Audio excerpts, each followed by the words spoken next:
Question 1. A California C36 plumbing contractor license allows a contractor to perform which of the following scopes of work? A. Only the installation and repair of potable water distribution systems within buildings. B. Projects limited to the repair and maintenance of existing plumbing systems, not new installations. C. The installation, repair, and maintenance of all plumbing systems, including drainage, waste, vent, and gas piping. D. Any construction work, provided a licensed plumber supervises the plumbing portion. Answer: C. The installation, repair, and maintenance of all plumbing systems, including drainage, waste, vent, and gas piping. The C36 plumbing contractor license broadly covers all aspects of plumbing work, encompassing the installation, repair, service, and maintenance of complete plumbing systems, including water supply, drainage, waste, vents, and gas piping within a building and its property lines. This comprehensive scope ensures that a licensed C36 contractor is qualified to handle both new construction and existing system upgrades or repairs. For example, installing a new water heater, replacing a sewer line, or adding a bathroom all fall under this license. Remember that this license is specific to plumbing and does not permit work outside of that trade. Question 2. What is the primary purpose of a trap in a plumbing drainage system? A. To increase water pressure for fixture operation. B. To prevent sewer gases from entering the building. C. To regulate the flow of wastewater to the public sewer. D. To filter solid waste before it enters the drain pipe. Answer: B. To prevent sewer gases from entering the building. The main function of a trap, such as the P-trap commonly found under sinks, is to hold a small amount of water, known as a trap seal, which creates a physical barrier. This water seal effectively blocks noxious sewer gases, which are both unpleasant and potentially hazardous, from migrating from the drainage system into the occupied spaces of a building. Without a functioning trap and its water seal, gases like methane and hydrogen sulfide could freely enter the home. Always ensure that traps are properly installed and maintained to protect indoor air quality. Question 3.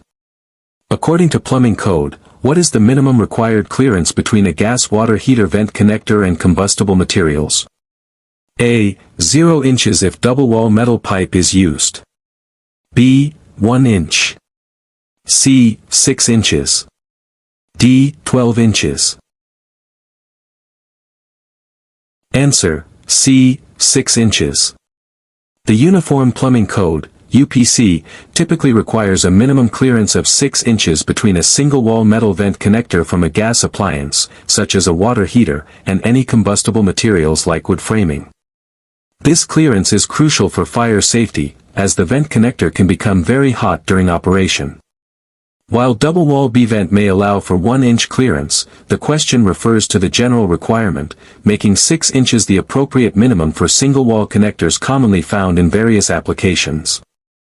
Always prioritize proper clearances to prevent fire hazards.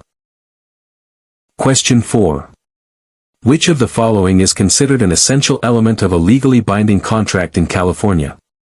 A. It must be written and notarized by a public notary.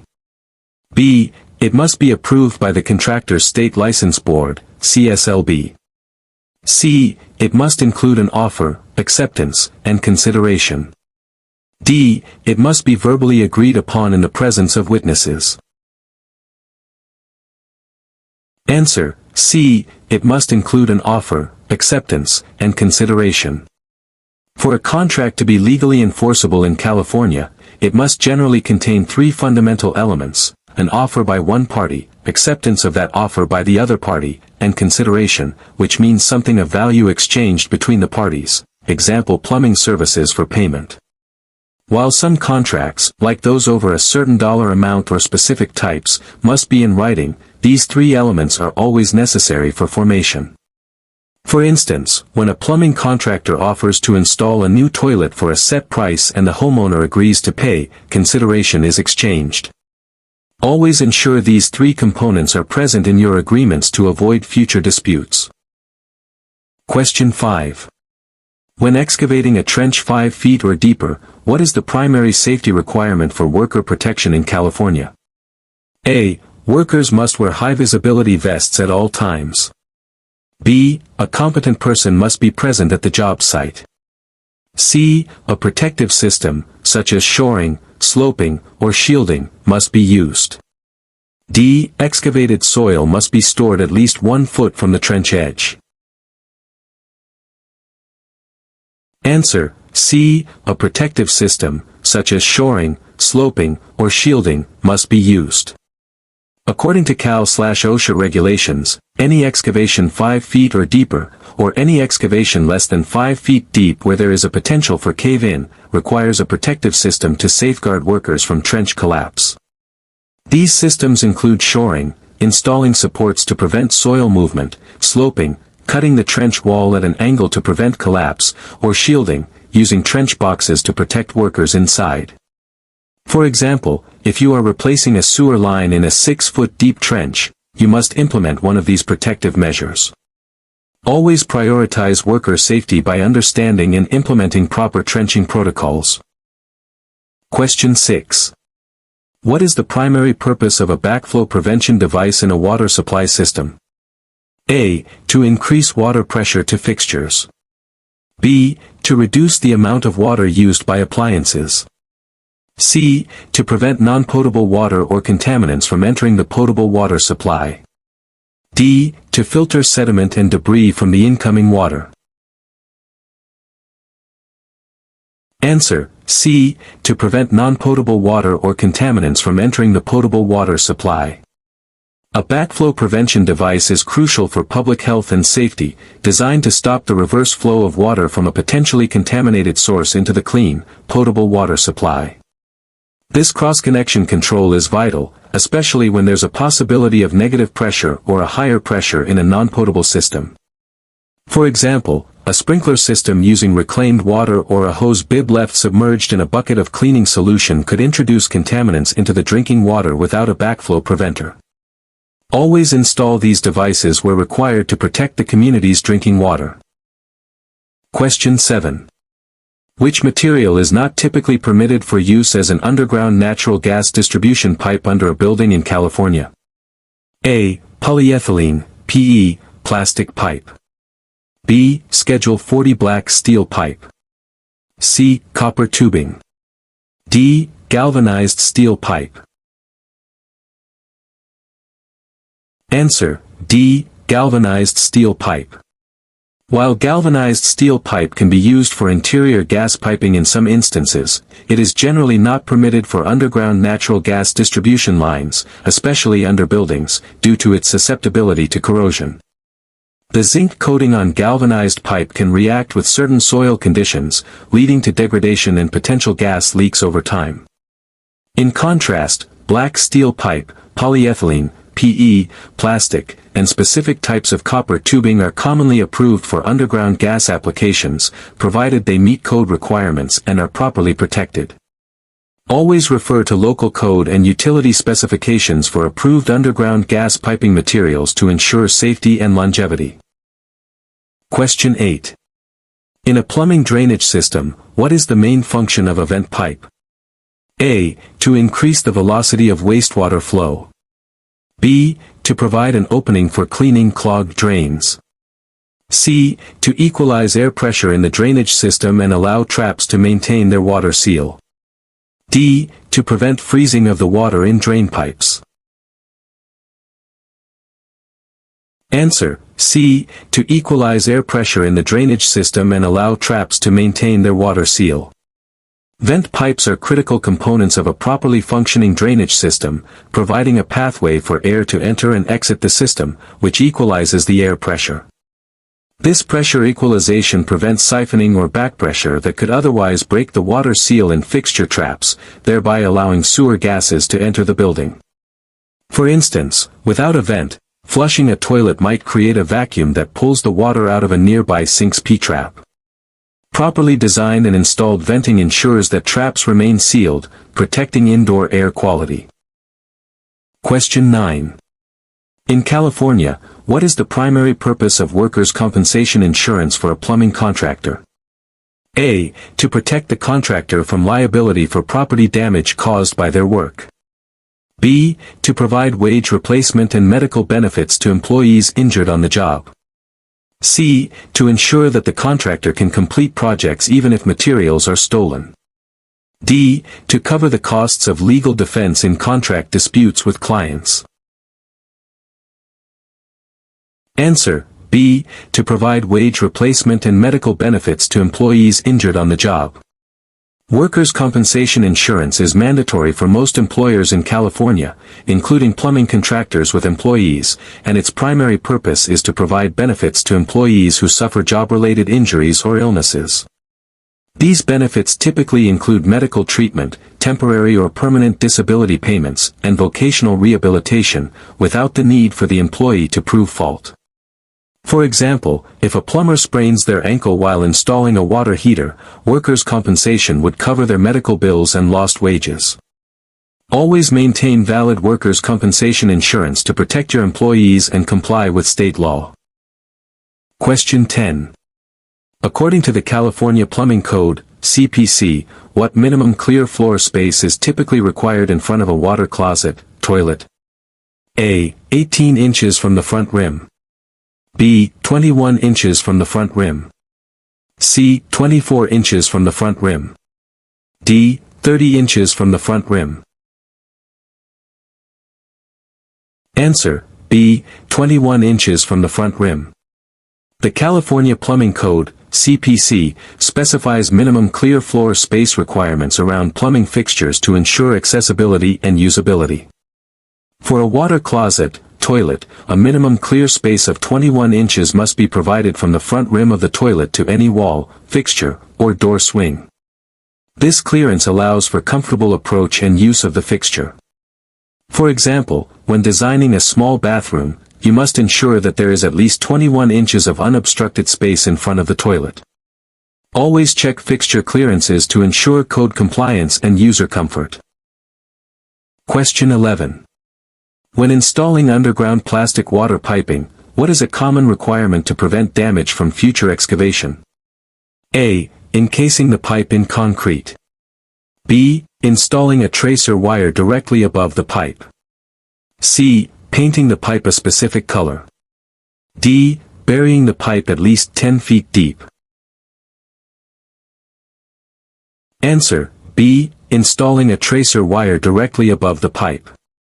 Plastic piping, such as PVC or PX, is non-metallic and therefore cannot be easily detected by standard underground utility locating equipment. To address this, plumbing codes often require the installation of a metallic tracer wire or tape directly above and along the entire length of buried plastic water pipes. This allows future utility locators to find the pipe using electronic detection methods, preventing accidental damage during excavation by other trades or property owners. Always remember to install a tracer wire with underground plastic piping to ensure its future detectability and protection. Question 12. Which of the following is not a primary component of a conventional septic system? A. Septic tank. B. Distribution box. C. Leach field, drain field. D. Pressure reducing valve, PRV. Answer: D. Pressure reducing valve, PRV. A conventional septic system is designed to treat and dispose of household wastewater on-site, typically consisting of a septic tank for initial solid-liquid separation and anaerobic digestion, a distribution box to evenly spread effluent, and a leach field, also known as a drain field, where wastewater is further treated by soil and microorganisms before being absorbed. A pressure-reducing valve, PRV, however, is a component used in pressurized water supply systems to lower and stabilize high incoming water pressure to a safe level within a building's plumbing, and it has no role in the function of a septic system. Understand the distinct functions of plumbing system components to correctly identify their purpose. Question 13. When sizing a domestic water supply system for a residential building, what factor is considered most important for determining pipe diameter? A. The height of the building. B. The the number and type of plumbing fixtures. C. The material of the water service line. D. The average outdoor temperature. Answer: B. The number and type of plumbing fixtures. The most critical factor in sizing domestic water supply piping is the total demand, which is primarily determined by the number and type of plumbing fixtures that could potentially operate simultaneously. Each fixture, example toilet, sink, shower, has a specific fixture unit value representing its water demand. By calculating the total fixture units for a building, plumbers can determine the necessary pipe diameters to ensure adequate water flow and pressure to all fixtures. For example, a home with multiple bathrooms and a laundry room will require larger pipes than a small cabin with a single bathroom. Proper sizing prevents low water pressure and ensures efficient system operation. Question 14. What is the primary purpose of a mechanic's lien in California for a plumbing contractor? A. To allow the contractor to take possession of a client's property if payment is delayed.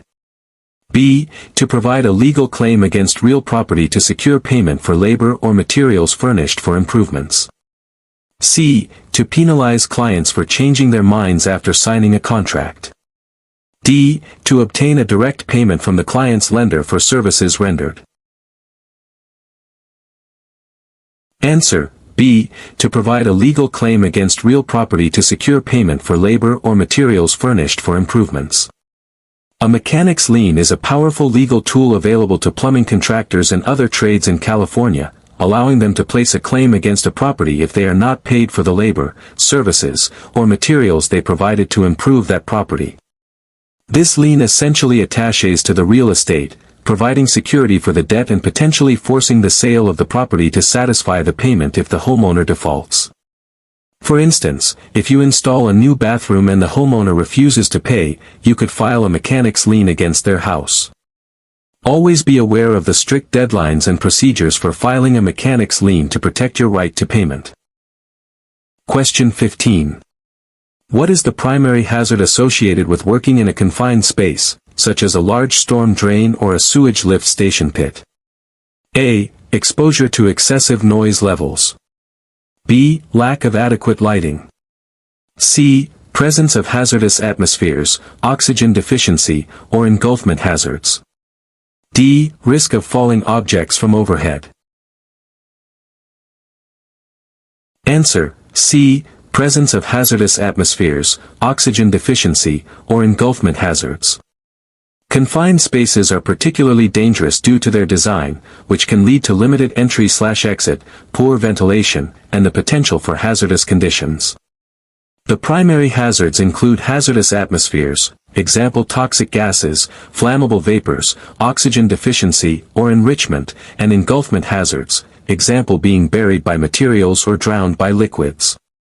For example, entering a sewer manhole without proper ventilation and atmospheric testing could lead to asphyxiation from methane or hydrogen sulfide. Always follow strict confined space entry procedures, including atmospheric monitoring and a rescue plan, to ensure worker safety. Question 16. What is the minimum size for a cleanout required on a 4-inch building sewer? A. 2 inches. B. 3 inches. C. 4 inches. D. 6 inches. Answer: C. 4 inches. According to the Uniform Plumbing Code, UPC, the size of a cleanout must be at least the same size as the drainage pipe it serves, up to 4 inches. For a 4-inch building sewer, the minimum required cleanout size would therefore be 4 inches. This ensures that the cleanout opening is large enough to allow proper access for snaking or other tools to clear blockages effectively in the pipe. For example, a 3-inch pipe would require a 3-inch cleanout, while any pipe 4 inches or larger would typically require a 4-inch cleanout. Always match cleanout size to the pipe it serves, up to the 4-inch maximum standard. Question 17. What is the purpose of a temperature and pressure relief valve, TPRV, on a water heater? A. To regulate the hot water temperature for user comfort. B. To prevent the water heater from overflowing due to excessive pressure. C. To relieve excessive temperature and pressure within the water heater to prevent explosions. D. To allow for draining the water heater during maintenance. Answer: C. To relieve excessive temperature and pressure within the water heater to prevent explosions. The temperature and pressure relief valve, TPRV, is a critical safety device installed on water heaters to prevent catastrophic failures, such as explosions. It is designed to automatically open and discharge hot water if either the water temperature or the pressure inside the tank exceeds safe operating limits. For example, if the thermostat fails and the water overheats, or if incoming water pressure spikes dangerously, the TPRV will activate. Always ensure the TPRV is properly installed, correctly sized, and piped to a safe discharge point to maintain water heater safety. Question 18. Before beginning any significant plumbing work that alters a building structure or plumbing system in California, what is generally required? A. A signed contract with the homeowner. B. Completion of a safety training course. C. Obtaining the necessary permits from the local building department. D. Notifying the contractor's state license board, CSLB. Answer: C. Obtaining the necessary permits from the local building department. For most significant plumbing projects, such as installing a new water heater, remodeling a bathroom, or replacing a main sewer line, obtaining the necessary permits from the local building department is a mandatory first step in California. Permits ensure that the work complies with local building and plumbing codes, is performed safely, and passes required inspections. For example, replacing an old water heater with a new one almost always requires a permit and subsequent inspection. Always secure permits before commencing work to avoid costly rework, fines, and potential safety hazards. Question 19. What is the main advantage of using copper piping for domestic water supply lines compared to galvanized steel? A. Lower material cost. B. Resistance to corrosion and scaling. C. Easier installation with threaded connections. D. Greater structural rigidity and strength. Answer: B. Resistance to corrosion and scaling. Copper piping is widely favored for domestic water supply lines primarily due to its excellent resistance to corrosion and scaling, which significantly reduces the likelihood of internal pipe degradation and restricts water flow over time. Unlike galvanized steel, which can rust and build up mineral deposits within the pipe, copper maintains its full internal diameter, providing consistent water pressure and flow. For example, older homes with galvanized pipes often experience low water pressure due to internal rust buildup, while copper systems maintain better performance. Choosing copper contributes to a longer-lasting, more reliable water delivery system. Question 20. What is the minimum required slope for a 3-inch horizontal drainage pipe in a residential application, according to the California Plumbing Code, CPC? A. 1/16 inch per foot. B. 1/8 inch per foot. C. 1/4 inch per foot. D. 1/2 inch per foot. Answer: C. 1/4 inch per foot. The California Plumbing Code, CPC, specifies minimum slopes for horizontal drainage piping to ensure that wastewater flows adequately and solids are carried away without settling, preventing blockages. For drainage pipes 2.5 inches or larger, including a 3-inch horizontal drain, the minimum required slope is 1/4 inch per foot. This slope provides sufficient gravity flow for efficient waste removal.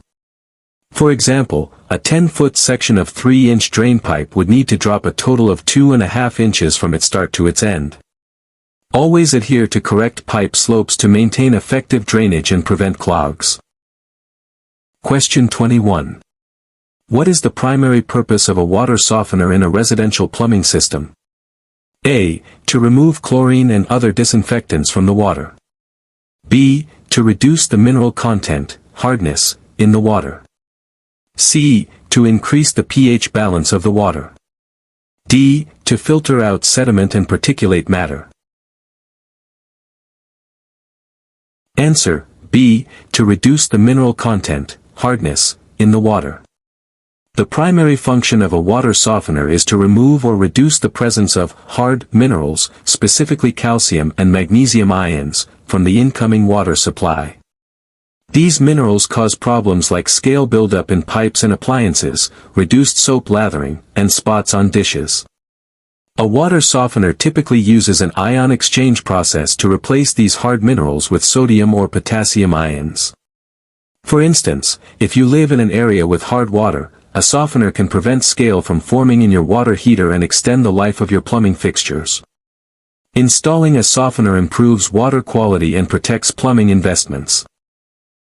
Question 22. When advertising plumbing services in California, what specific information must a licensed contractor include? A. The contractor's business motto and years in business. B. The contractor's license number. C. A list of all completed projects in the last year. D. The contractor's hourly rate for services. Answer B. The contractor's license number.